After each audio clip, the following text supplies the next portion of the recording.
தமிழ்நாட்டில் என்டிஏ எனும் பேரிடரை பின்வாசல் வழியாக கொண்டுவர துடிக்கும் முதல் அடிமை எடப்பாடி பழனிசாமி என்று முதலமைச்சர் ஸ்டாலின் விமர்சனம் செய்துள்ளார்.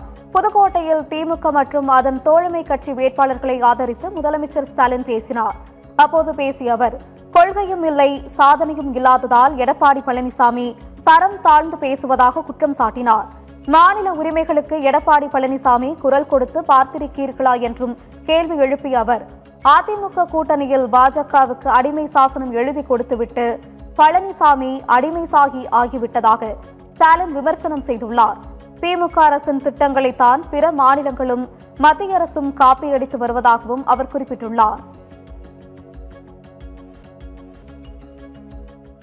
நம்மோட சாதனைகள் தான் இந்தியாவுக்கே பெஞ்ச் மார்க்காக இருக்கு.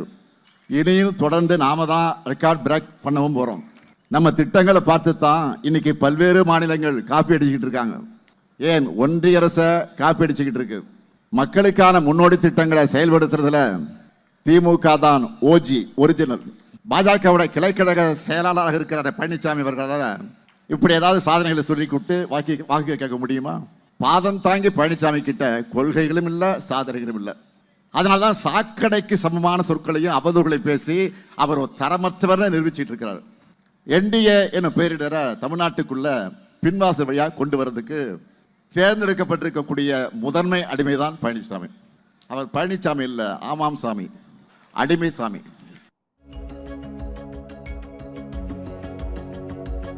தொடர்ந்து பேசிய முதலமைச்சர் ஸ்டாலின், பாஜகவால் தமிழுக்கு மீண்டும் ஆபத்து வந்திருப்பதாக குறிப்பிட்டார்.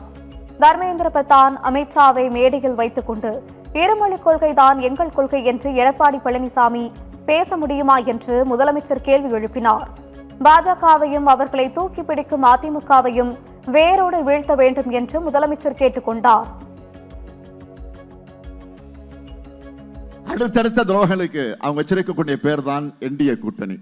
பழனிசாமிக்கு உண்மையிலேயே தமிழ்நாட்டு மேல அக்கறை இருந்தா தர்மேந்திர பிரதான் தொடங்கி அமித்ஷா மோடி வரைக்கும் மேடையில உட்கார வச்சு இது தமிழ்நாடு, இங்க பேரறிஞர் அண்ணா வகுத்து கொடுத்தா இருமொழி கொள்கை மட்டும்தான் இருக்கும் அப்படின்னு ஆணித்தரமா பேச முடியுமா? அவரால் தமிழ்நாட்டுக்கு நீட் விலக்கு தாங்கன்னு அடிமை சாமியால் கேட்க முடியுமா? நீட் தேர்விலிருந்து விலக்கு பெற சட்டபூர்வமாக நாங்கள் போராடிக்கிட்டு தான் இருக்கிறோம். கொள்கையை வெற்று பிழைக்கிற அடிமைசாமி கூட்டத்திற்கு சுயமரியாதை உணர்வும் இருக்காது, மாநில உரிமைகளும் புரியாது. இப்போ கூட நாடு முழுக்க மக்கள் என்ன சொல்றாங்க? மோடிஜி வேர் இஸ் எல்பிஜி கேட்டுக்கிட்டு இருக்காங்க. மோடிஜி வேர் இஸ் எல்பிஜி அப்படி கேட்டுக்கிட்டு இருக்காங்க. பல ஓட்டர்களை இழுத்து மூடிட்டாங்க, பல ஓட்டர்களை மெனுவை குறைச்சிட்டாங்க, பல ஓட்டர்களை விலையை ஏற்றிட்டாங்க. இதனால உணவுக்காக ஓட்டர்கள் நம்பி இருக்கக்கூடியவங்க பெரிதும் பாதிக்கப்பட்டிருக்கிறாங்க.